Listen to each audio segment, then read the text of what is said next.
Peace and blessings, fam. What's going on? This Brother Rob here, Ijikadi African Martial Arts. I'm super excited because I have a special guest here, Brother Shabazz from Pan-Afrikan Grappling down in Sir. Texas. So Right. super excited to have you here, brother. I want to give you a chance to introduce yourself to the audience. Tell them a little bit about who you are and what you do. Okay. I'm Brother Shabazz from Pan-Afrikan Grappling. We do judo, jiu-jitsu, we do wrestling, uh, a little African wrestling. That's We right. do a That's little right. bit of it all. We here in DeSoto, Texas, south of Dallas. So we basically in the metroplex for Dallas. Nice. Yes, sir. Nice. So, brother, I'm not sure how I first came across you. I think I saw you initially on Instagram, and I was like, "Who is this dude just throwing people around, like Right on. tossing them across the mat?" The guy's going this way, guys going that way. One brother said, he slipped on some water. Oh yeah, yes sir, yes I sir. was thinking about like the slip and slides back in the day. In the summertime, you see the commercials, you run and then start sliding on the slip and Right on. slide. That's what you're doing to brothers down there in Texas. You're throwing them Oh man, we around. trying to So make them slip all over the place. We want everybody to be slipping and sliding. yeah, man, They it touch was us, pretty we want funny. them slipping and sliding. It was pretty funny. So I actually started following you on Instagram initially, and then I was speaking to our mutual associate, a mutual friend, Tor Shakur, and he mentioned that I should give you, he mentioned I should, interview you, have you come on the show and do an interview, and so that's how we ended up kind of here today. So, like I said, very excited because most of our guests have been capoeiristas, right? They've been capoeira practitioners or Right on. instructors, and so I haven't had a lot of grapplers on the program. And like I say, I'm really excited to have you here. So I guess my first question is, why grappling? Why judo, jiu-jitsu, wrestling? What attracted you specifically to those disciplines? Growing up or coming up in the martial arts. Yes sir. Why grappling? It's kind of like why not? Uh, Yeah, yeah, yeah, yeah. so if you think about it, as a kid playing on the playground or playing in your yard or whatever, what's the thing that we doing? We wrestling, we Yeah. grabbing each other, throwing each other down. Okay, so but when I first started martial arts, I did a lot of security or whatever, and so just doing a lot of self defense stuff, not necessarily a particular art, but Yeah. just a lot of hand to hand combat, and and so I wanted to get deeper into it. So when I first started, I really didn't care what I took. So in my hometown or whatever, they Hmm. had several martial arts places. They had karate, kung fu, Yeah. judo, uh, aikido. I Yep. just walked in one, and it happened to be judo and aikido. Nice. So Nice. the Nice. people who was teaching it, they taught judo and aikido, and I Hmm. kind of gravitated more towards the judo side. I did aikido too, Yeah. uh, but I gravitated more towards the judo side of it. Okay, so how long ago was that? I mean, that you kind of got into the judo that Man, you it's went almost 2 decades now. 2 decades, man. I've been doing this What? since 2000. Bro, that's phenomenal, first of all. And I want to tell you as well that for those that are not familiar with judo is straight legit, yo. Judo is the real Oh deal, yeah, I'll be honest with you. So I've done different grappling arts, right? I wouldn't call myself necessarily a grappler, but you have to learn some grappling and combatives, in my opinion, right? yes And sir. so I've done some judo, I've done some jujitsu, I've done some wrestling, right? And the thing that always struck me about judo was it works for smaller people, right? It And works. so, say again. I said yes sir. It works. It works with small people. And so my first and only judo class, and I'll tell you why this is my only judo class. My first and only judo class was actually in Okinawa, Japan, right? So I was in Japan, and I would say, hey, while I'm in Japan, I want to learn some judo, like that'd be pretty cool, right? And so I go to the judo class, and everything's going well. We're doing the basic like a single collar with the elbow, and we're doing the grips, and we're Right. just kind of working on sweeps and things like that, right? And then, toward the end of class, they paired me with like these old grandmasters. I don't know who these dudes were. They were like in their 70s, had to be like in their Right. 70s. These old, short, little Okinawan men, right? Yes, sir.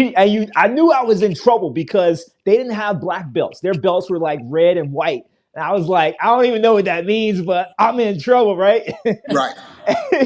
And so they paired me with these dudes, and well, actually, only one of them is a short, bald-headed, old Okinawan dude. And so, only thing, and I'm gonna be honest with you guys, right? To this very day, I have no idea what happened. Like, all I know is that we were here and with our grips, right? And I know two things. One, I was in the air, and then I was on my back. He threw me like 4 or 5 times. I don't even know how he did it or how many times he did it. But I remember thinking to myself, okay, all right, bet. He's not gonna throw me this time. I'm gonna be Yes, nice and sir. grounded. I'm gonna be nice and rooted, and then next thing I know, I'm on my back. And so I'm just like, okay, all right. So now I'm not gonna be grounded. I'm not gonna be rooted. I'm gonna be moving around a little bit. I'm gonna be a little bouncy. I'm gonna change my footwork. He's not gonna know what to Right. expect. Right. And the next thing I know, I'm on my back again. And so it's like no matter what I did, the result was the same. And Sir. I couldn't stop it. And that was so frustrating because as a martial artist, I've never been in a situation where I couldn't stop somebody from doing something. Like even learning boxing for the first time, even learning like kickboxing, every other martial art, you can at least block, right? You're not gonna Right. get hit with everything, Right. right? But I got hit with everything in judo. Like he landed every single throw. Uh, Like I did not defend a single takedown. And so that I've never experienced in any martial arts. I just wanted to share that story. But no, so hey, that's tough. That's tough. That's tough love right there. it That's was tough very love. tough love. And those mats, those are like in Japan, they were like I don't know what you call them, but they're the Japanese mats. They weren't the soft, fluffy Uh, mats that you oh, that you have here. yeah, I know what you're talking about. Yeah. So and my body just can't take that. I think I was I was over 30. I was in like my mid 30s at that time. So Right. like my body just won't I'm just like I can't my body can't take this. I know these guys were in their 70s, but they've been doing it since they were kids. Yeah. And so anyway, I just want to share that. But back to you. So you got into judo, you did aikido. Now at some point you transitioned to jujitsu, right? Yeah. I started doing jiu-jitsu probably about 7 years ago. I Okay. got my black belt about a year ago. Very nice. Very Um, nice. Now, how do you like the different systems and in terms of the similarities between the two? What is that like kind of? I mean, obviously they all correlate, right? I mean, in my mind, jujitsu is more like more what to do when you're on your back. In my mind, right? I know they have some other stuff, but judo is more throwing. Aikido, I really don't know. I think about Steven Seagal when I think about yeah. Aikido, Yeah. right? That's You know, that would be an accurate thought to think about Steven Seagal. Yeah, that would be an accurate thought. As yeah, far as so judo and jiu-jitsu, they really go together. yeah, Um, they basically they basically come from the same system. Um, the Gracies kind of separated the groundwork from yep, the from. I'm not going to say they separated it. It's just it was more emphasized. The groundwork was more emphasized when it came to Brazilian jiu-jitsu. right. Once once it, once you start dealing with the competitions and everything, so they emphasize the groundwork. Now, for us, the Okay. Gracies, they really emphasize the whole self-defense system. So they Yeah. did the Gracie Jiu-Jitsu. They do a lot more. They do a lot more takedowns and throws or whatever. Right.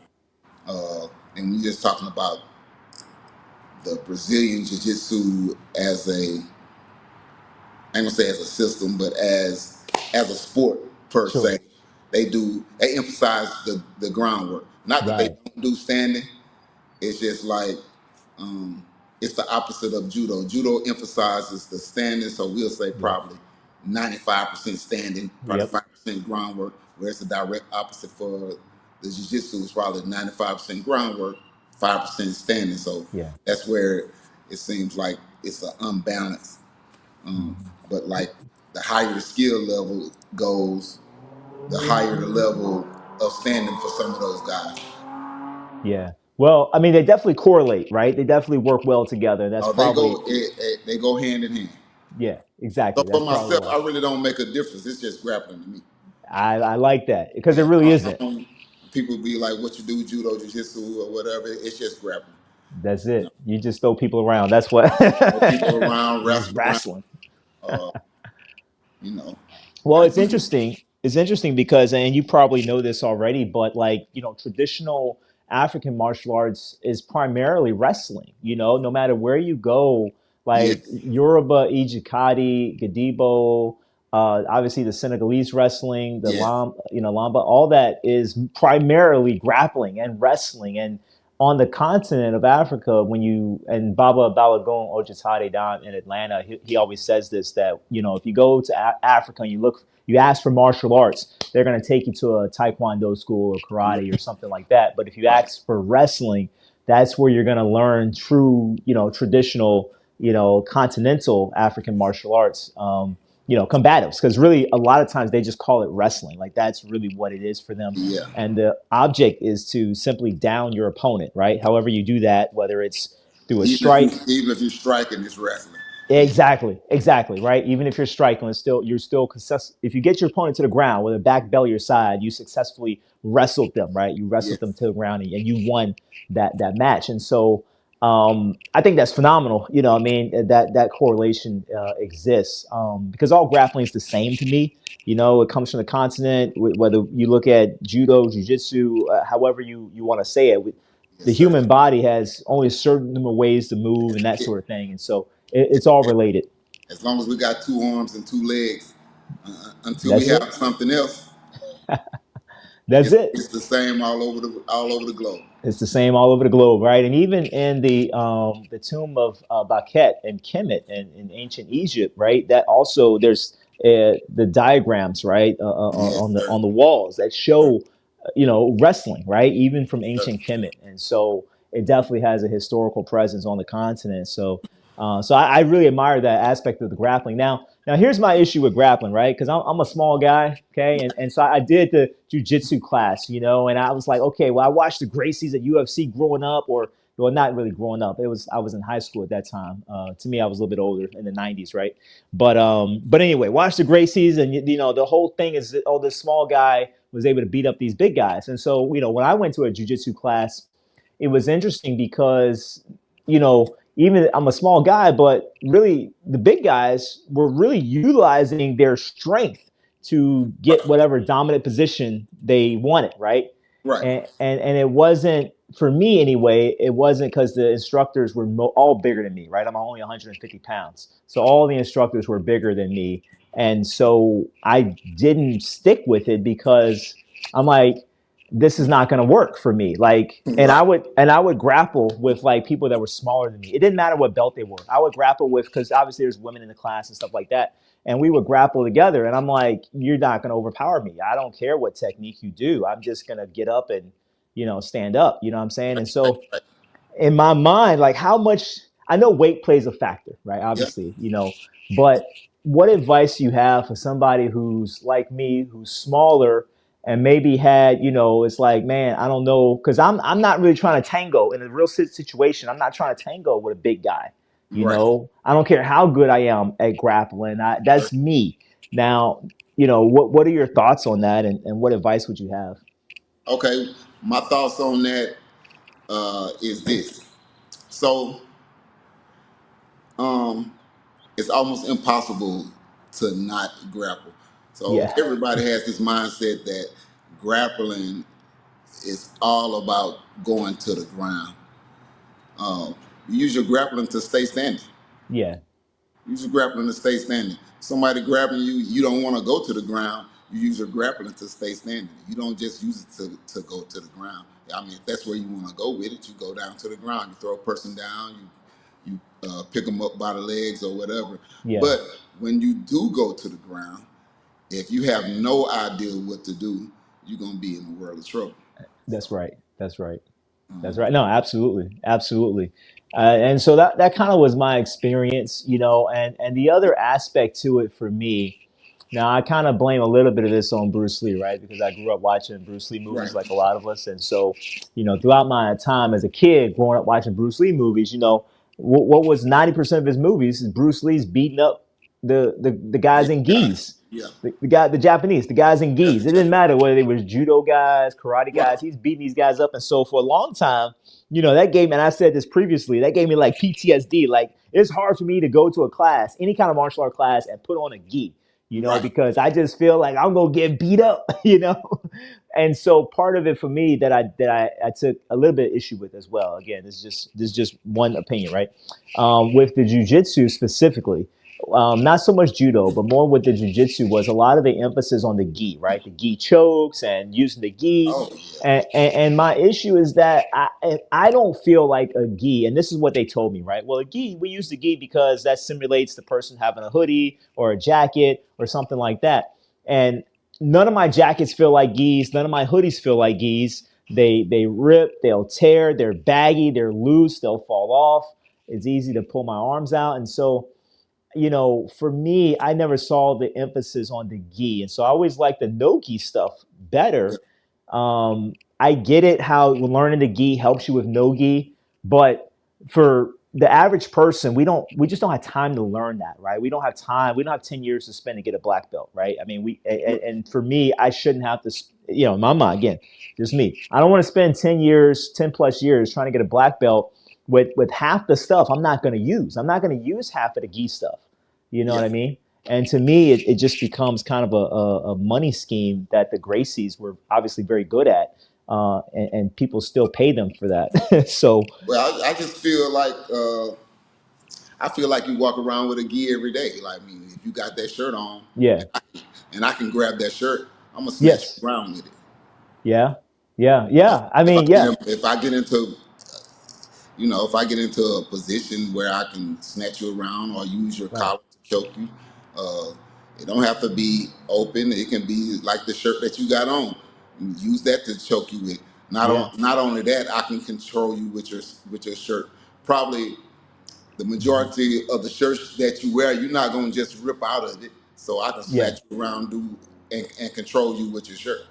You know what I'm saying? yeah, You know, yeah, yeah. I like that, man. But a lot of stuff that I do that I personally do, I do basically the same thing that I do, whether it's gi or no mhm. gi. It don't matter to me. I like doing both. So, uh, Yeah, if you got clothes on, that's just hip. So my mindset when you have no gi on, that just symbolized to me. Um, if you come outside, you out there with no shirt on, hmm, uh, just shorts and tennis shoes on, and me and you'll fight. I don't need you to have a shirt on. Or yeah. if I grab you and you come out of your shirt, I don't. Hey, we don't just gotta have a shirt. As long as you got body parts, we can grab. So So I'm glad you say that, right? I'm yeah, glad you say that because I'm gonna play devil's advocate again. All right. So my mindset is this is my mindset, right? Brother Rob feels like if we can, why not train that way, right? So if a shirt can, if we can throw with somebody with a shirt on, a hoodie or something like that, why not train instead of wearing a yeah, gi? Because a yeah, gi, you're not gonna wear a gi every day. Why not train in what your street clothes are? You know yes. what I'm saying? So a Why lot not? of times, right? Because we do that. We do that here from time to time. Okay, yeah. I Sometimes I mean just be that's like, hey, make sure you come to class with a sweatshirt, something that you don't mind being torn up, and right. we're gonna go from there. Yeah, and that's the You know? difference, right? That's the difference Yeah, because I've never been to a jujitsu class that, and obviously, like I said, I haven't gone to a lot, right? Because I PTSD from Bruce Lee, but I haven't seen on YouTube or anywhere else jujitsu guys. They're saying, "Hey, let's just train with street clothes on and use shirts and hoodies the same way we would use a gi." Because, right, the gi is real thick, right? Gi is real thick yeah, typically, and so you grab, it's not going to stretch. right. Clothes have a certain stretch to them, Yes, right? yeah, And so you have to kind of compensate for that. And yeah, so I think if we don't train that way to compensate for the stretch in clothes, we don't train that way absolutely, we have to train how we absolutely, fight, right? And so, absolutely. But yeah. everybody's mindset is not that way. My mindset kind of been like that from the beginning because I actually got into judo and jiu-jitsu strictly for self-defense. Yes. Yeah. Now, Yeah, have I exactly. done competitions? Yeah, I've done several competitions. I compete, and I think it's a great place for competition. Mhm. I do believe competition really simulates the actual street fight or the actual fight. Yes. Not that, Yes. um, of course, street fight technically don't have rules, but what else is going to get you to have that type of adrenaline of Agreed. the competition? I agree. You know? No, So I we have a agree. lot of people who train, and they never felt what it feels like to have just all eyes on you, to step on that mat all by yourself. Yep. Man, it take a lot of courage to step out there and Yeah. put yourself on display for Mhm. the crowd to see, and you got people videoing and doing all this who might have you on their next YouTube Yeah. video That's or right. whatever. But it's just Yeah. a lot of outside pressure, and then you start to pressure yourself. Man, I gotta win when it's really just a higher level of practice. Yes. So that's how I think of practices, competitions, and stuff like that. So I think of when you're at your gym or judo or whatever. That's one level of practice. Going to competitions, that's a higher level of practice because it brings the intensity up. I would say mixed martial arts is probably the next level of practice, and then the actual fight is the real thing. That's right. That's So right. that's my mindset when it comes to training. Because even just to come in here to train, you have to you had to get the courage to come up and sign the class. You don't know That's what it's true. gonna be like. You don't know what these people gonna be like. I don't know none of these people. You training with people that you don't know. Yep. They sweating on you and breathing on you. You got somebody that's 300 pounds on this end, somebody that's 120 pounds on the other end. And usually the little 120-pound guy, that's the one that's the most dangerous. Yeah, that's right. They You know, get you tangled up in all kind of moves. that's right. So I'm glad you brought up the idea of competition because you're absolutely right, right? I mean, it's obviously not a real fight, but it's the closest thing we have to it, right? Is Yeah, actually getting out there competing with the adrenaline because really in competition, the only thing stopping you from getting seriously injured is the referee. And that's it. that's not even a guarantee. You know, you can Not guaranteed at all. right? And so there's a lot of risk when you enter any kind of combat sports, any competition like that. So I think that's absolutely encouraged, and I think that's phenomenal that you guys do that. And to your point, yeah, it's hard to go into a school, especially something like grappling, because a lot of people they just don't like strangers kind of grabbing them and touching them, and you got to get real close to guys you don't know, Oh and yeah. you get to know each other real well when you Real do a intimately, grappling class. unfortunately, but fortunately and unfortunately. Yeah. So it's hard to get comfortable with somebody on top of you, Yeah. somebody in between your legs, somebody Yep. grabbing you, throwing you down, and you don't want to be thrown down. Yes. Somebody's uh, stretching your arm out, Yep. pulling it to the point where it's about to break. Yep. People choking you. That's right. So that people get a lot of anxiety when you're about to get choked. So. Yeah, for obvious reasons, absolutely.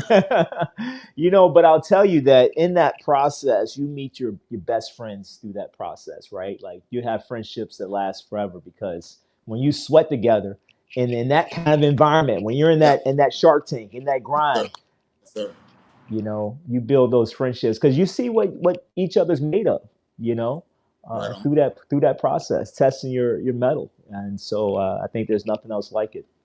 So Nothing else. so my next question really has to do more with for the audience members, right? And so for folks that want to get into grappling, add that as a skill set, or maybe they have a background and want to get back into it. What do you recommend, or how should they go about doing that? What should they look for in a school? What should they look for in an instructor? And this may be a tough question, but like, Man, that is a tough question. yeah. What advice do you have? Because this, ever feel like there's jujitsu schools in every corner nowadays? Man, they everywhere. Uh, I would suggest, because we're dealing with us. If you can Yep. find somebody that look like you, let's go there first.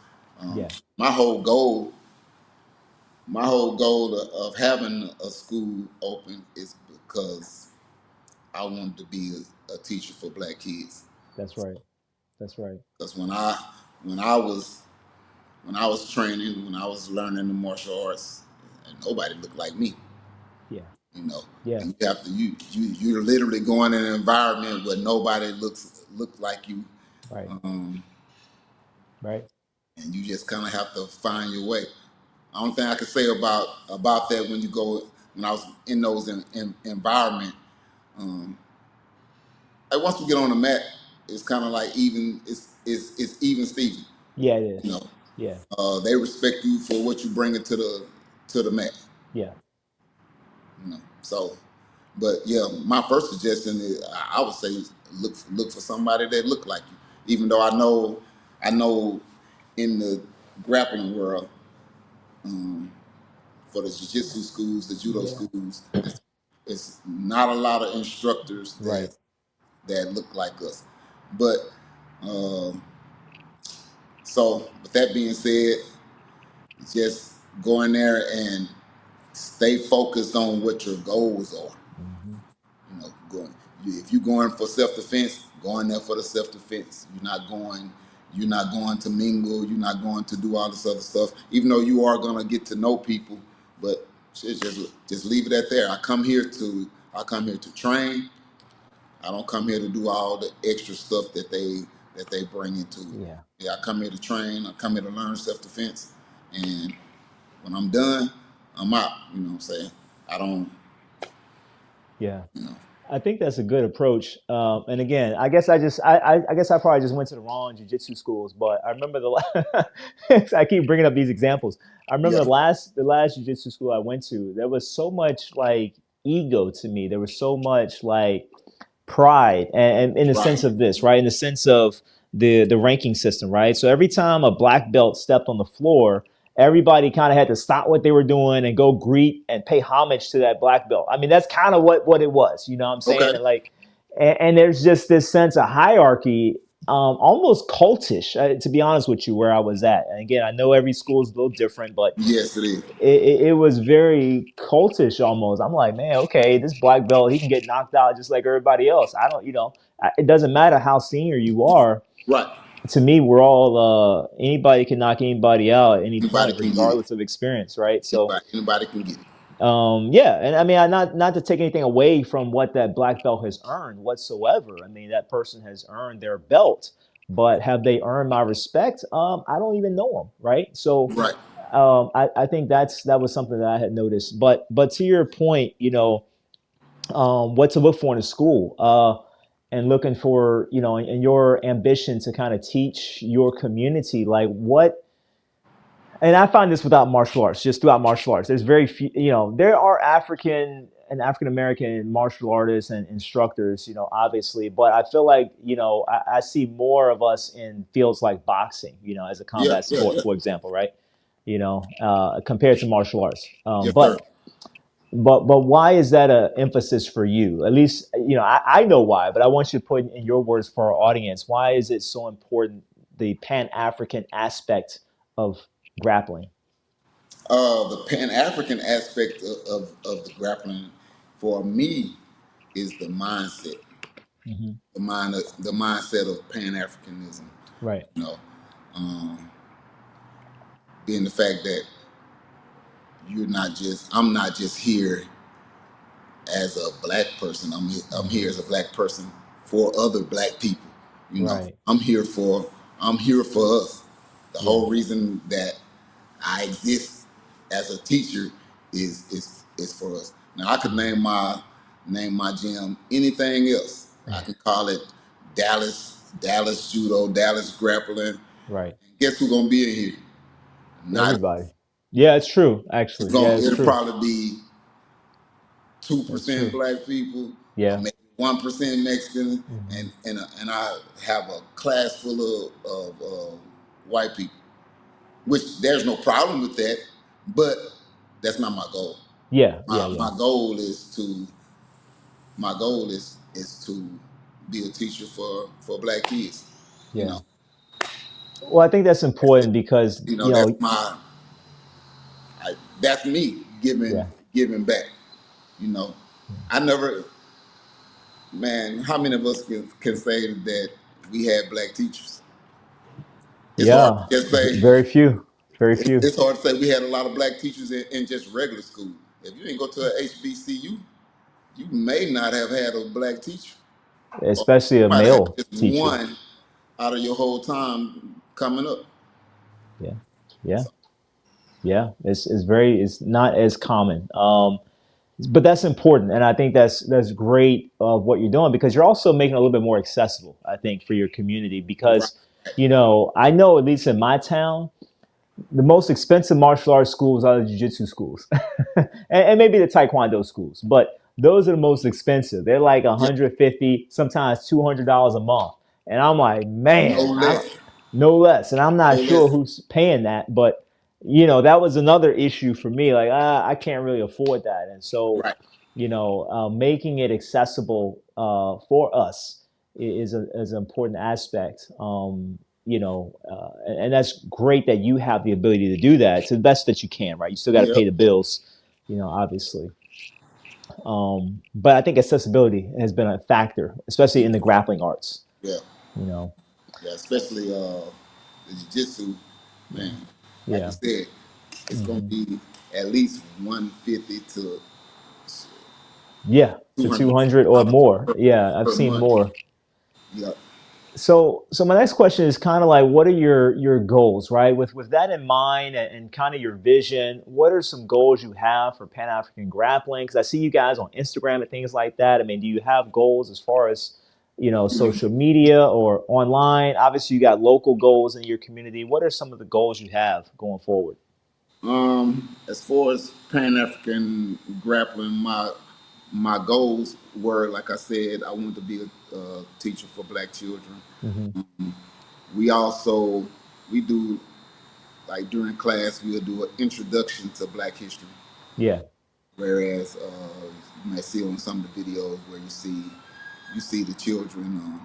I, I I make them so we may give a person of the day or whatever. So let's say I'm just gonna use Marcus Garvey. Let's yeah, say hey, our person for the week is Marcus Garvey. All the right, kids are required to go look up Marcus Garvey. Who, what, when, where, why. yeah, You know, the next week it may be name me one HBCU. All you got hmm, to do is go research, find the HBCU, come back, yep, introduce it to the class. yep, And so I just say that to say we do an introduction to Black history.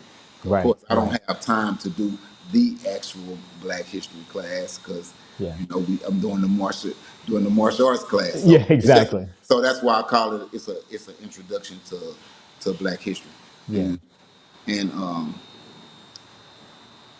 it's fun because the kids never would have they never would have done that if I wouldn't have asked them for right, that assignment. right, right, right.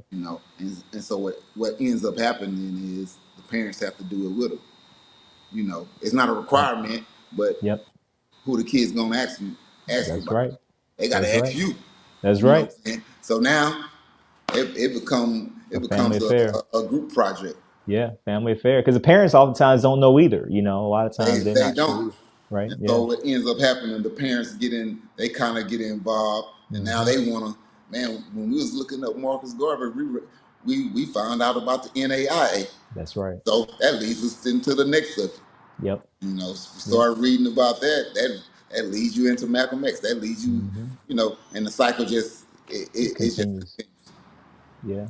That's awesome. Yeah. So, So you was in a space where you never would have been even introduced to that.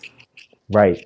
Right, right, right. And most of our kids aren't, especially with a lot of the changes that are happening in the education system Yes, sir. where Black history, I mean, a lot of it has already been taken out, but even much more so is being taken out. I mean, I went, because I'm in Virginia, right? So I'm out here close to Jamestown, Colonial Williamsburg, and kind of, that historical colonial era. And a few years ago, I went on a tour to Jamestown called the First African Tour, right? And I was like, okay, it should be interesting. Let me see what they say about the first Africans. And so it really was interesting because they really diminish the slavery aspect of our ancestors, coming here, and in the sense that they were called servants, in the sense that well there were other groups of people that were slaves too, and they all Right, kind of right, banded right, together, and there were slaves throughout history, and there were slaves in Europe, and it really diminished the impact of right.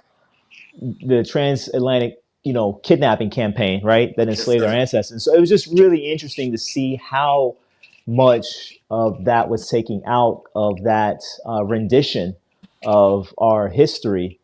And I talked to a few of the people on that trail of us, right, of Black people, and they had no awareness of what was taken out. They thought it was great. They said, "Oh, this is a great presentation." You know what I mean? Without really any kind of like, they didn't see it, right? They didn't Right, see, right. the erasure of what really happened. But one thing I wanted to throw out there to you, and this is something I did in my classes. I'm gonna give a shout out. You may have these already. These cards here. Have you seen these before? Yes, sir. I got it. Okay, so you got them. Yeah. So we used to give these out to our kids in our class. Every class they would get a card. They can Yes, take sir. home, they can read it. We would try to read it in class if we had time. Right. But it was really cool because they just got excited because they want to take something home, right? Everybody wants to. It doesn't matter what it is. Very inexpensive. They can take it home, read it, put it on their wall. So we kind of created like a little like board that had all the cards on it and stuff Yes, like sir. that. It was a really cool thing in our class. So it was just an idea. If like I say, you have those from Urban Intellectuals. Those that in the audience that don't know what they are, go to Urban Intellectuals. Black History flashcards. These are phenomenal. Oh You yeah. can so. But yeah, just an idea. I just wanted to kind of throw that out there. They have like 5 different decks or more Yes, sir. of I them. use So them myself. yeah, exactly. Yeah, I just think they're great. So, so just wanted to shout that out. So, all right, brother. Well, thank you so much for coming on and giving us a little bit about your story and who you are. Yes, sir. Is there anything we can do for you? Any way our audience can support, follow, share? I mean, how can our audience either reach out to you or support you or help you in your cause? Oh man, you reach out to me on Facebook at Pan-Afrikan Grappling, Instagram Pan-Afrikan Grappling, TikTok Pan-Afrikan Grappling. Uh, man, just need the support. Yep. Uh, when you see us on Facebook, messages, Yep. spread the videos, like the videos, Right. and we we just growing. We take all the support we can. Yeah. Yeah. So, Yeah. oh, one other thing I wanted to add. Yeah, Uh, please. we we do, of course, we do the grappling classes for the kids. But this summer we're gonna start our. We have a program for boys Nice. where we it's kind of like what we call boys to men, where we're trying to Nice. help the little boys, grow into men. And we do it primarily for boys because uh, it's the boys that need the fathers. Yeah, I mean it's where we have a lot in my view, what I've seen and experienced, we have a lot less support, in general, right? In the school Yeah, systems and things like that. Our boys are struggling the most, right? In terms of any kind of academics, right? You look at academics, you look at any kind of statistics, you look at unemployment rates, you look at college graduation rates, anything you look at, right? It's our boys that are struggling the most. right, So, right. Yeah, it's our boys that's struggling the mhm. most, and most of our boys don't know how to do nothing. Don't change the tire, Yeah, can't cook, yeah, can't hunt, yeah, can't shoot. Just and just the mhm. basics of life, Yeah. interacting with other males, interacting with females, just the basics. That's what we're trying Right. to get to them. The basics, kind of like what the Boy Scouts bring.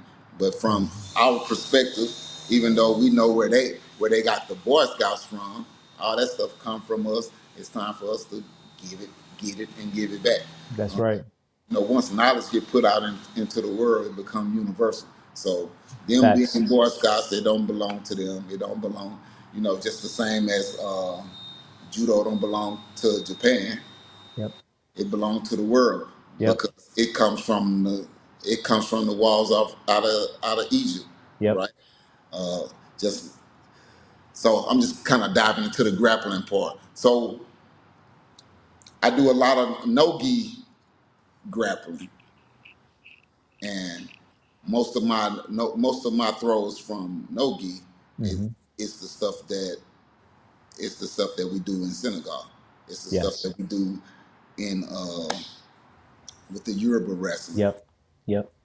and that Yep. and, almost all the throws I do it come from that training. I had a brother from Africa. Me and him used to train together. We wrestled together, and man, we doing the same. It's the Exactly. same Exactly. I judo know. Just throw. different names, Just different no, names, I you know. just don't have a gi on. So Yep. people over here would call no gi judo throws or Hmm. whatever. So my name started to transition from the judo just to grappling. That's it. Yeah, I like I that. do I think that's judo, I do perfect. jiu-jitsu. At the end of the day, I'm doing what I did when I was I'm literally doing what I did when I was a kid, and we Hmm. out there in the yard wrestling. We just didn't know what to call it, and it wasn't as refined. Yeah. Now it's actually systemized. So anyway, Yeah. No, yeah, I appreciate that, brother. So yeah, it sounds like you guys are building like a rites of passage program there for the boys down there over the summer. right. Can you give the audience a little bit of idea of kind of when that may start and how long it'll be roughly? We intend to probably get started around June or July, and once we Okay. get started, we just not going to stop. It's probably Okay. going to be Yeah. Yeah. it's All probably summer. going to be uh, once or twice a month, Yep. and Nice. we just Nice. we're gonna get the ball rolling, and we're gonna try to keep it going and just see where it goes. Awesome. So folks can reach out to you for more information on that and to stay tuned, to sign their kids up and what ages are you looking at for that?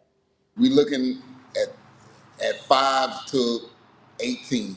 Okay. All right. All right. So it doesn't matter, right? It don't So, matter. We just yep. we wanna get in here and try to put our hands on these guys and try Yeah. to put them out in the world because they the ones who coming up after us. So we just got to try to affect change the best way we can. Yeah. Ashe. Ashe. Yes, sir.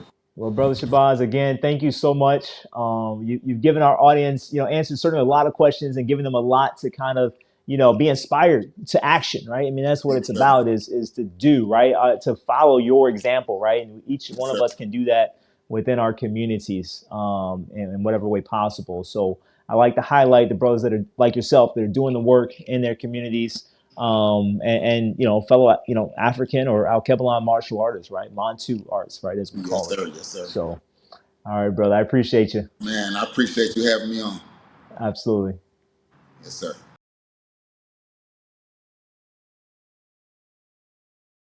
The purpose of our organization is to start right here in Harlem, which has the largest concentration of people of African descent that exists anywhere on this earth. There are more Africans here in Harlem than exist in any city on the African continent, because that's what you and I are, Africans.